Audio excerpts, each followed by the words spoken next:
There is a clay pot on a kitchen windowsill, and the plant growing in it is number one on this entire list. I am not going to tell you what it is, not yet. By the time this ends, you will know which 10 plants do more for your mind and your body than almost anything sitting on a pharmacy shelf. You will know why the strongest one of all is not rare, not expensive, and not hard to grow. It is the small green thing someone once kept beside the sink and touched every single morning, without ever once thinking of it as medicine. Watch that windowsill for a moment. The morning light comes across it thin and gold. A hand reaches out, pinches a single leaf, and lifts it to the nose. That is the whole ritual. 3 seconds. No bottle, no dose, no waiting room, no stranger in a white coat. We have been taught to look for our health inside a box with a label on it. Something you swallow with a glass of water. Something handed to you across a counter. And there is a place for that. Of course there is. Nobody here is asking you to throw anything away. But somewhere along the line we forgot the older shelf. The living one. The shelf that grew on the windowsill, by the back step, in the cracked bed of soil beside the fence where nobody was really looking. Your grandmother had it. She probably never once called it medicine. She just grew it and pinched it and dropped it into the pot on the stove. And somehow the people in that house slept a little deeper, worried a little less, and stayed clear in the mind long past the age when clarity is supposed to start slipping away. Here is what I want you to sit with. 10 plants. Every single one of them will grow in a container no bigger than the pot on that windowsill. Not one of them needs a prescription. And several of them have quietly done, in careful studies, the same work that people now pay a great deal of money for. We are going to count all the way down, 10 to 1. And the whole way down, that clay pot on the sill stays exactly where it is, waiting. Because what grows in it is the one I am holding back until the very end. So keep it in the corner of your eye. Every time you think you have guessed it, hold the thought. Most people guess wrong because the answer is too ordinary to look powerful. There is one more thing worth knowing before we begin. The reason these plants work is not magic, and it is not marketing. It is that your body spent tens of thousands of years growing up beside them. Your senses were built in their company. The nose that lifts a leaf and softens at the smell of it is older than every pharmacy that has ever opened its doors. So we start at the bottom. Number 10 is the plant that most people spend their whole lives trying to tear up and throw away, never once realizing they are ripping out one of the oldest remedies their own great-grandparents would have recognized on sight. Picture a lawn on a Saturday morning. Someone is down on both knees at the edge of it, sliding a thin blade under a yellow flower, trying to lift the whole root before it snaps. There is a bucket beside them, already half full of the very same weed. This scene plays out in millions of gardens every spring. We treat this plant as an enemy to be beaten. It is the dandelion. And here is the quiet joke buried in all that effort. The thing being ripped out and dropped in the bin is one of the most nutrient-rich plants that will ever grow in that yard, and it grows there for free. Sit with that. You could not design a more generous plant if you tried.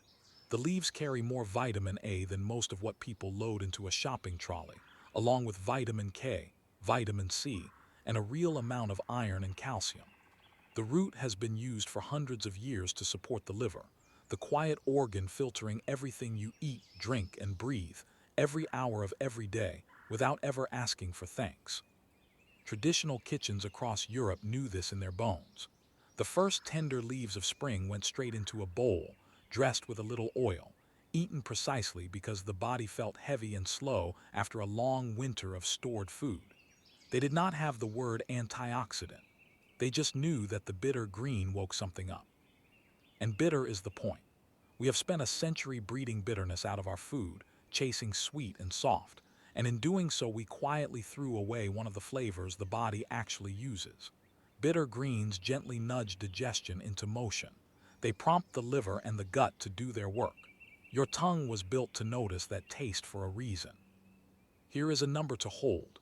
In 1 cup of raw dandelion greens, you get well over 500% of the vitamin K most people need in a day. 500% from a weed, from the thing in the bucket. Now, I'm not telling you to graze on the roadside. Anything sprayed with chemicals or splashed by traffic is off the table. But a clean corner of your own garden, or a single pot on a balcony where the seed practically plants itself, gives you a supply that no shop can really compete with, because the moment a green leaf is picked, it begins to lose the very things you wanted from it. Yours would be minutes old. Theirs traveled for a week. There is something else here, something that has nothing to do with vitamins. When you stop seeing a plant as a problem and start seeing it as a gift, your whole relationship with your own patch of ground changes. The lawn stops being a thing to control and starts being a thing to read. That shift is small, but it is the beginning of everything this channel is really about.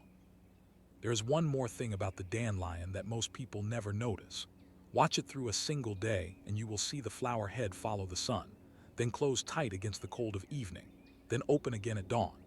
It is one of the first plants to feed the bees in early spring, when almost nothing else is flowering and the hives are hungry after winter. So the very plant we spray and pull and curse is often the thing keeping the pollinators alive through the leanest weeks of the year.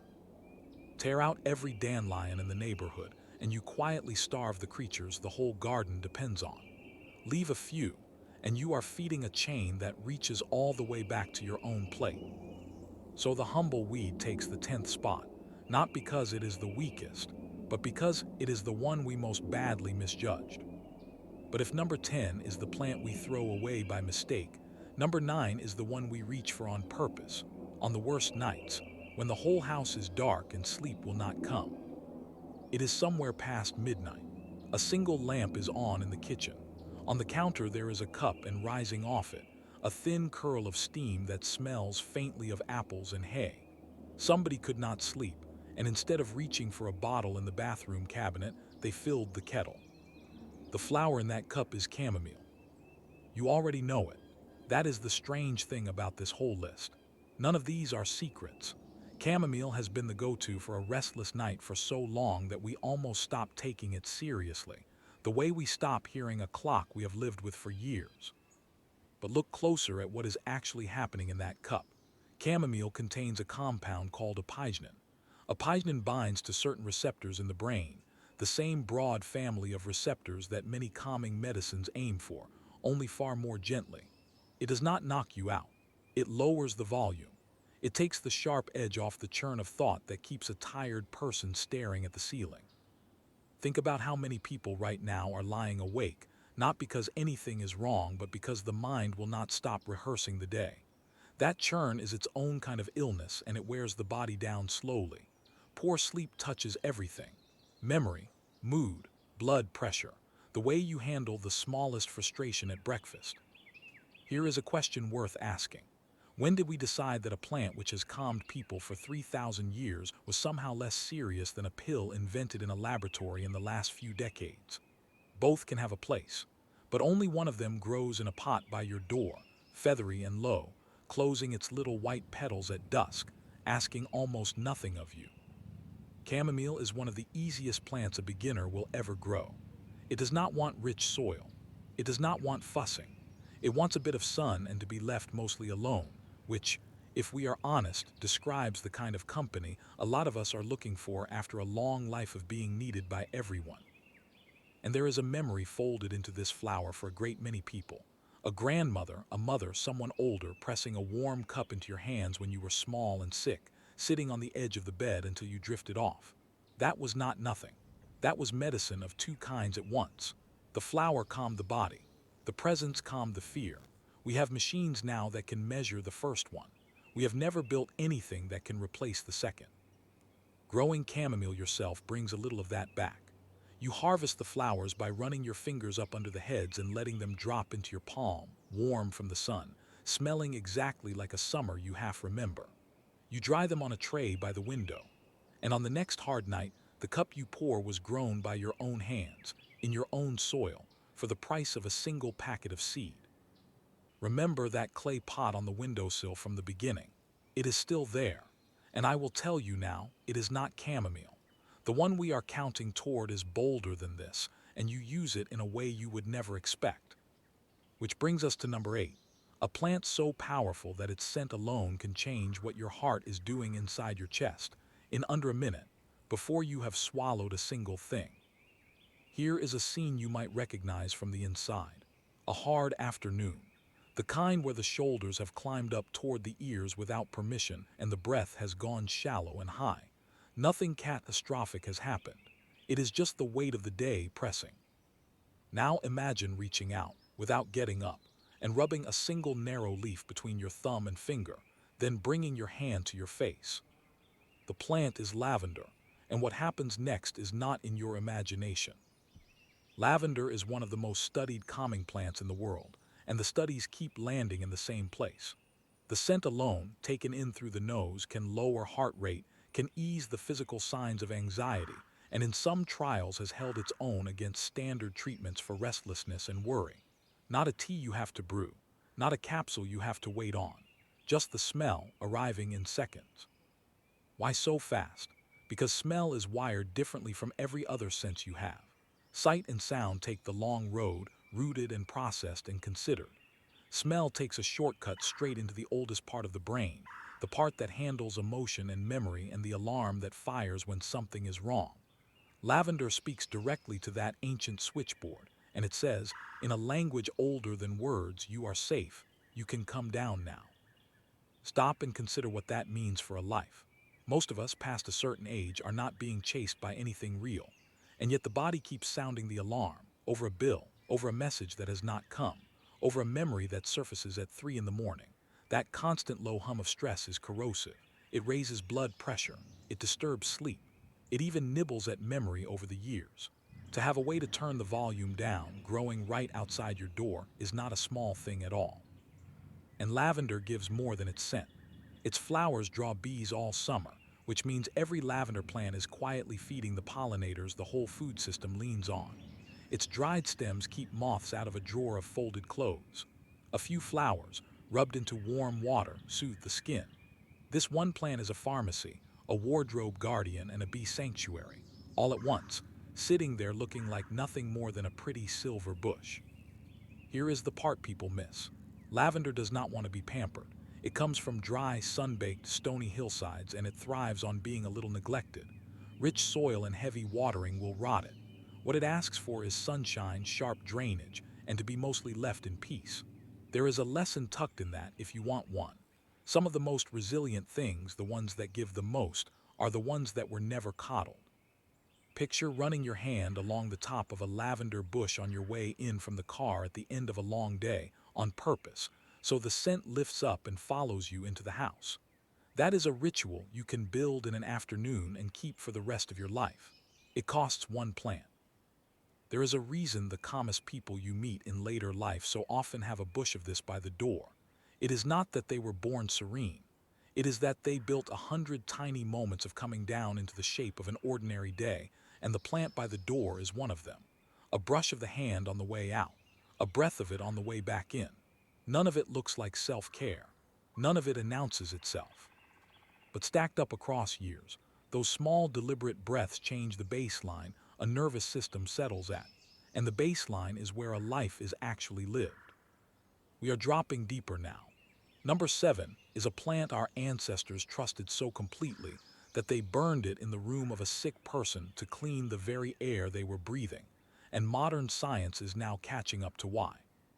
Go back a few hundred years, into a low room with a fire and a bed and someone lying in it who is not well. There is a smell in the air, dry and green and slightly sharp. In the corner, a bundle of gray-green leaves is smoldering on a dish, sending up a thin thread of smoke. The family is not being superstitious. They are cleaning the room the only way they know how. The leaf is sage. For thousands of years, across wildly different cultures that never met, people burned sage to purify a space, especially around illness. It is easy from a modern chair to dismiss that as folklore, but we now know that sage smoke actually does reduce airborne bacteria. The instinct was right. They could not explain it, but the plant was doing real work in that room. Sage is packed with compounds that fight microbes and calm inflammation, and that is only where its story begins.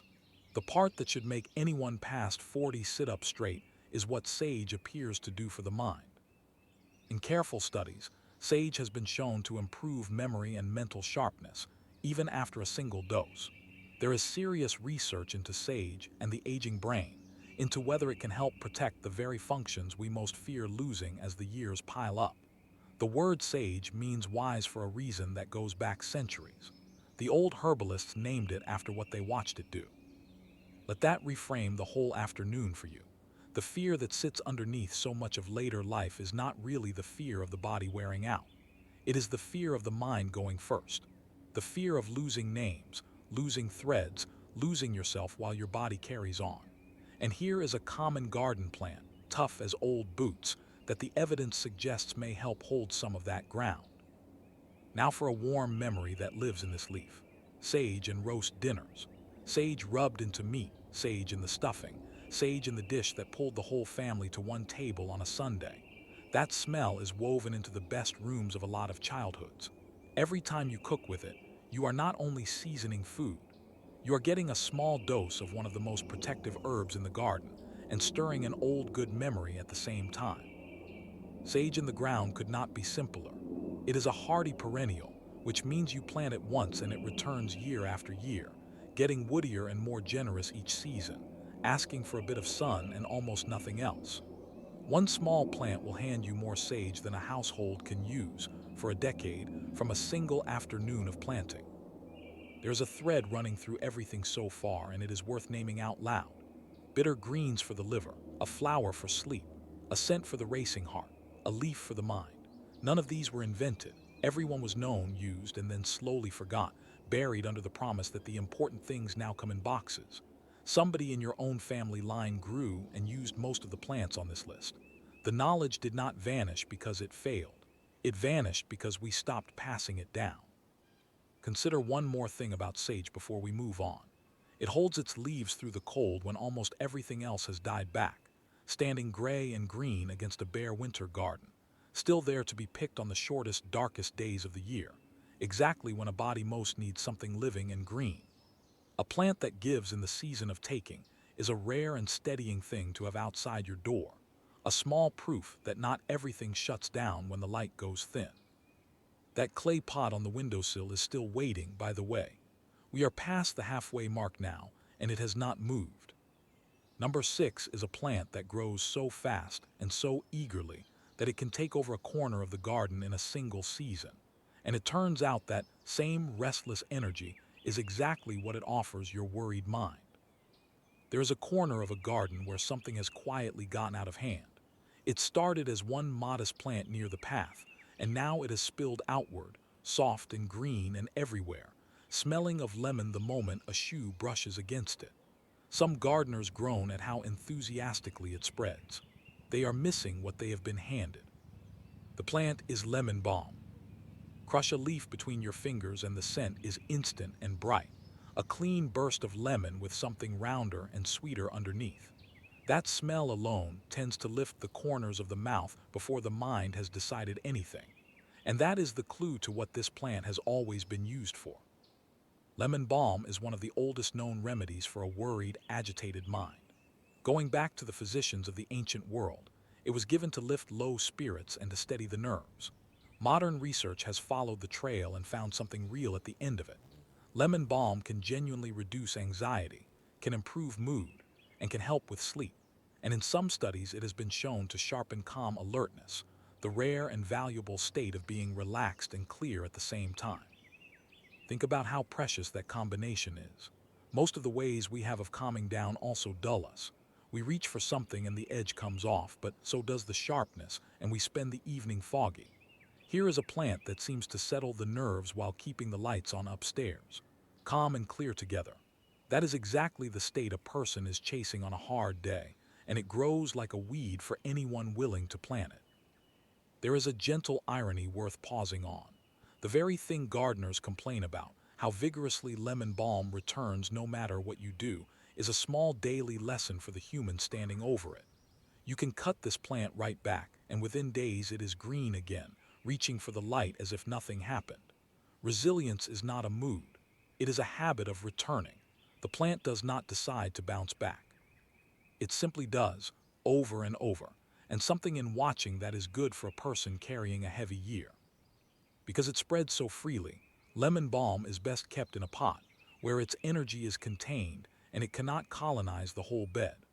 That pot on a doorstep becomes a place you brush your hand across on the way past, releasing the lemon scent, taking one small breath that is measurably kinder to your nervous system than the breath before it. A tea made from a handful of its leaves, fresh or dried, is one of the most pleasant and forgiving drinks you can make, sweet and soft, good in the evening when the day needs closing gently. And here is a thought to carry out of this section. We keep looking for big dramatic answers to how we feel, a new program, a total change. Meanwhile, the actual needle often moves on tiny repeated things. One plant by the door, one leaf crushed, one breath of lemon, 10 seconds. The small ritual done daily quietly outperforms the grand plan we never quite begin. We are getting close to the top now, and the plants are getting more surprising. Number 5 is one you almost certainly already have in your kitchen, torn over a plate of food, without any idea that it may be helping steady the two things that most quietly age the body from the inside. Here is a plate anyone would recognize. Sliced tomatoes, a little oil, and torn green leaves scattered across the top, already going soft and fragrant in the warmth of the kitchen. It is one of the simplest good things a person can eat, and the leaf doing half the work is one most people would never put on a list of medicines. The plant is basil. We think of basil as flavor, as summer, as the smell of an Italian kitchen with the window open.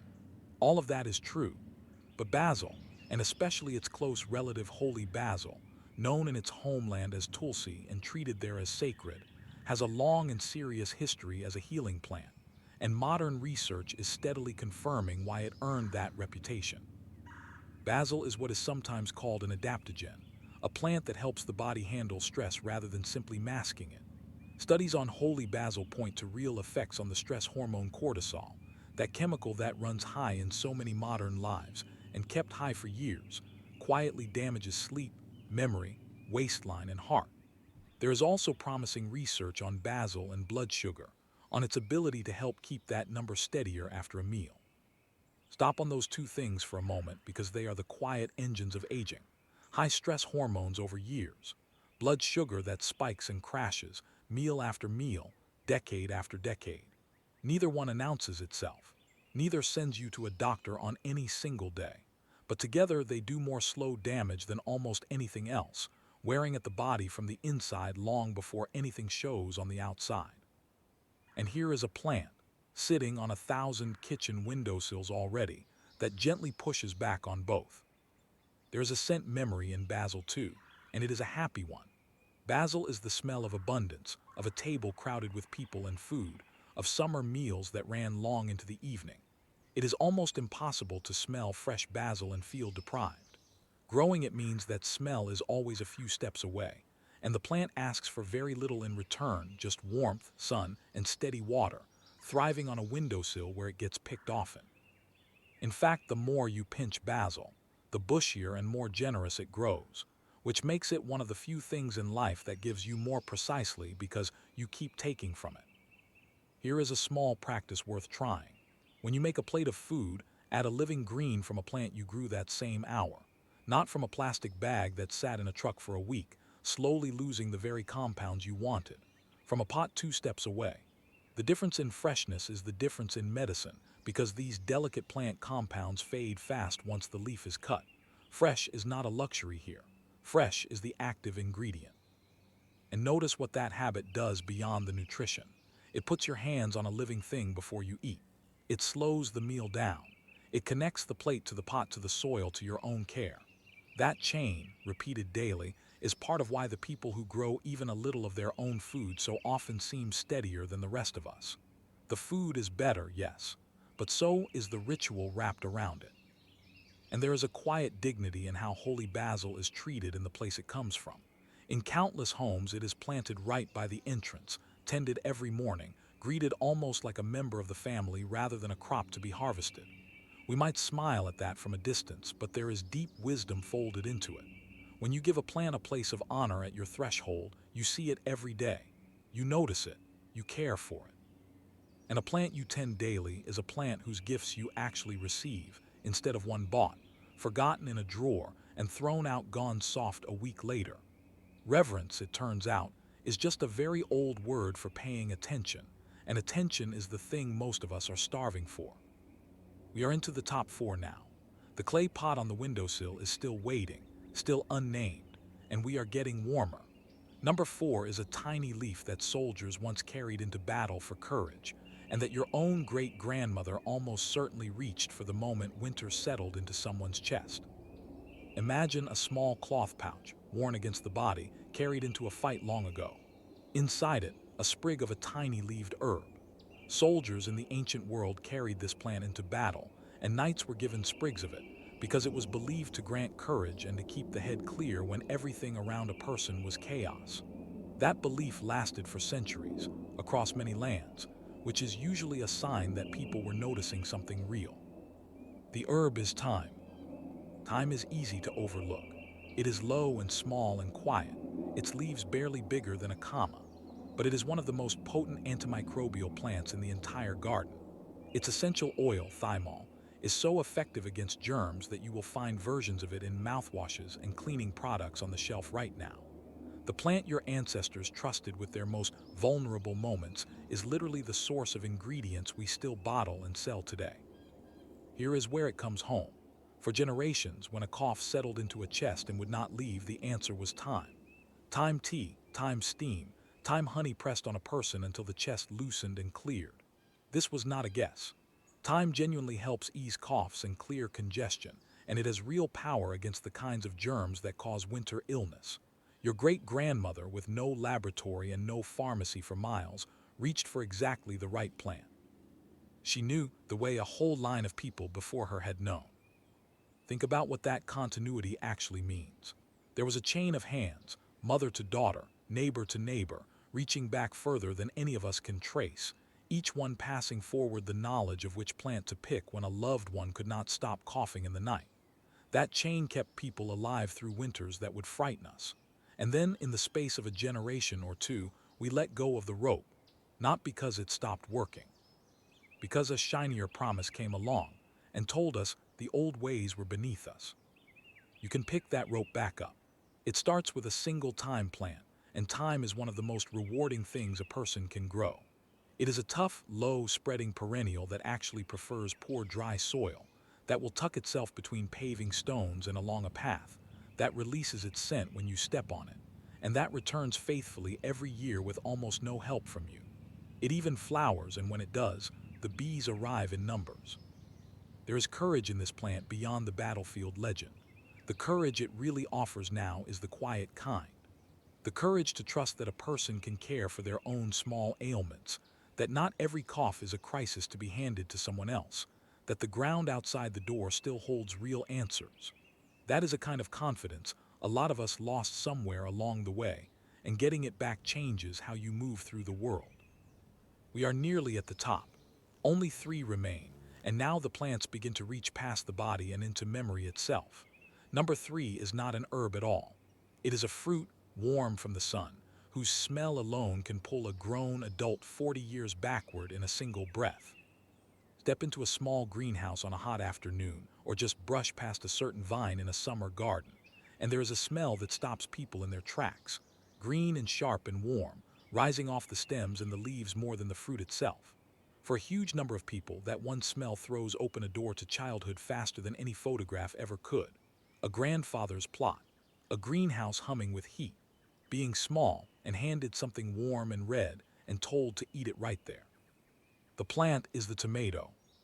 We take the tomato for granted because it is everywhere, but the pale, hard, watery thing in a supermarket in the middle of winter is barely a distant cousin of the real thing. A tomato grown in your own soil and picked at the moment it is ready is a completely different food, and it carries something the shop version has largely lost. Tomatoes are the richest common source of a compound called lycopene, a powerful antioxidant that has been linked in study after study to heart health and to protecting the skin from the inside. Here is the fascinating twist. Unlike so many delicate plant compounds that fade the moment a leaf is cut, lycopene actually becomes more available to your body when the tomato is cooked. A slow pan of tomatoes turning to sauce is not just comfort food. It is one of the most efficient ways there is to get this particular protection into your body. But the real medicine of the tomato might not be the lycopene at all. It might be the memory, because the smell of a tomato vine is, for millions of people, the smell of being young and safe and cared for. It is a grandparent's garden. It is a warm hand on a small shoulder. It is a whole vanished afternoon, returned in an instant. And there is a growing understanding that these strong, happy sensory memories are not just pleasant. They are genuinely good for an aging mind and mood, anchoring a person, reminding them who they are and where they come from. That is worth slowing down for. So much of the fear of getting older is really the fear of losing your own story, of the past going blurry and slipping out of reach. A tomato vine on a patio is a rope back to it. Every summer, that smell returns, and with it a piece of your own history, sharp and whole. You are not only growing food, you are growing a reliable annual visit to a good part of your own past. Growing tomatoes is one of the great joys of the gardening year. Yes, they ask a little more than an herb, a bit of sun, a bit of feeding, something to climb. But the reward is out of all proportion to the effort. The first ripe tomato of the season, warm off the vine, eaten standing up in the garden with the juice running down, is one of those small perfect things that no amount of money can buy in a shop, because the shop cannot sell you the warmth of the sun or the 20 minutes ago that it was still growing. We are down to the final two. That clay pot on the windowsill has waited this whole time. Number two is not a leaf and not a fruit but a root, plated and hung in cool pantries for as long as anyone can remember, and it quietly protects the exact part of the body that tends to age and fail first. Picture a cool, dim pantry and hanging from a hook, a long plaited braid of papery white bulbs. In countless kitchens across the world for thousands of years, that braid was a fixture, as ordinary as a bag of flour and as essential. People did not hang it there only for flavor. On some level, in every one of those cultures, they understood it was keeping them well. The plant is garlic. Almost every ancient civilization we know of prized garlic as medicine. It was fed to the laborers who built the great monuments to keep their strength up. It was carried against illness and infection. It turns up again and again, across peoples who never traded a single word, all reaching the same conclusion about the same humble bulb. When that many separate cultures land in the same place, it is wise to pay attention. Modern research has spent a great deal of effort on garlic, and it keeps confirming the old faith, especially around the one system that quietly ages and fails first in so many lives: the heart and the blood vessels. Garlic has been shown to help lower blood pressure. It supports healthier cholesterol levels. It helps keep the blood flowing smoothly and the vessels supple. In other words, it works directly on the cardiovascular system, the exact machinery whose slow decline is the single most common way that human lives are cut short. Sit with the weight of that. The most common way a life ends early is heart and vessel disease. It is the quiet thief. And here is a plant, cheap as dirt, easy to grow, that 100 generations trusted and that modern science now backs, working on precisely that system. Not a miracle, not a cure, but a steady, daily, gentle support for the part of you that most needs it as the years add up. Garlic also stands guard over the immune system. That old instinct to reach for garlic at the first scratch of a cold has real substance behind it. Its compounds genuinely help the body fend off infection, which is why the smell of garlic and onions softening in a pan has always been, at some deep level, the smell of a house looking after the people in it. And here is something that surprises people. Garlic is one of the most satisfying and forgiving things you will ever grow, and you grow it in the season when the garden feels finished. You push single cloves into the soil in autumn, pointed end up, as everything else is dying back, and then you simply wait through the cold. All winter it works underground, out of sight. And in the following summer you lift whole fat bulbs from the earth, each one grown from a single clove you tucked in months before, when the year seemed to be ending. There is a quiet lesson in that, about the things we plant in the dark seasons of a life and only harvest much later. Growing your own garlic connects you to one of the longest unbroken threads in all of human history.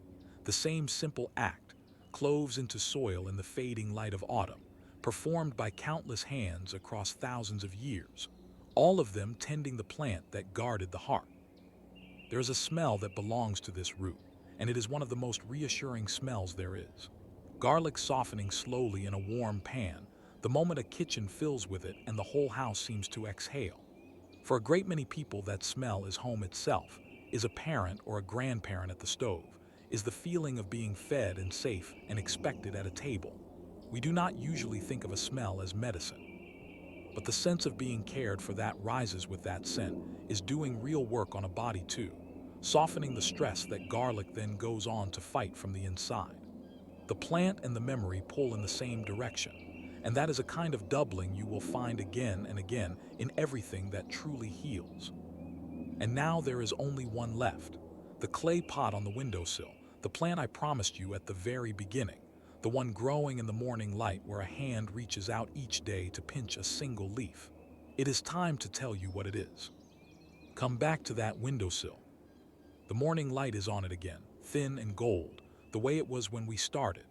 The clay pot is exactly where it has been this whole time, and now the hand reaches out, pinches one narrow, spiky, silver-green leaf and lifts it to the nose. The smell that rises is sharp and clean and deep, like a pine forest and a warm kitchen at the same time. The plant is rosemary, number one. Of course it is. In a way, you have carried the answer your whole life without knowing it, because for as far back as we have records, rosemary has meant one single thing above all others: remembrance. There is rosemary for remembrance. People have said it and planted it and pressed it into grieving hands for centuries, and they did not choose it at random. They chose it because they had noticed, over uncounted generations, what this plant does for the mind. And here is the part that should stay with you. They were right. In modern studies, simply smelling rosemary has been shown to improve memory and mental clarity, sometimes dramatically in a matter of minutes. Just the scent, in through the nose, taking the same ancient shortcut into the brain that lavender takes, only this time not to calm you down but to wake the mind up. There is real, active research into rosemary and the protection of the aging brain against the very decline that so many of us quietly fear the most. That is why rosemary sits at the top of this list, above the weed and the flower and the root and all the rest. Not because the others are weak. Every one of them earned its place. But because rosemary answers the deepest fear of the second half of life, the fear not of the body slowing, but of the mind slipping, of losing the names and the threads and the story of who you are. And it answers that fear from a pot on a windowsill, for the price of one plant in 3 seconds a morning. Think about the whole shape of what we have walked through. A weed we throw away that feeds us, a flower that carries us into sleep, a scent that slows the heart, a leaf that clears the air, a green that steadies the mind, one that eases the worry, one that guards the chest, a vine that returns our own childhood to us, a root that protects the heart, and a small silver herb that guards the memory itself. Not one of them was invented. Not one of them was ever really lost. They were only set down and forgotten and waiting to be picked back up. So here is what I would ask you to do. Grow one. Just one to begin. Put a pot of rosemary on a windowsill where the morning light falls and pinch a leaf each day and let the smell of it wake something in you. Not because a pot of rosemary will fix a life, but because the act of tending one living thing every single morning quietly changes the person doing the tending. Your grandmother knew this. She never called it medicine. She just grew it and touched it and passed a little of it forward, hoping someone down the line would remember. You are that someone. The pot is waiting on the windowsill. Reach out, pinch the leaf, and remember.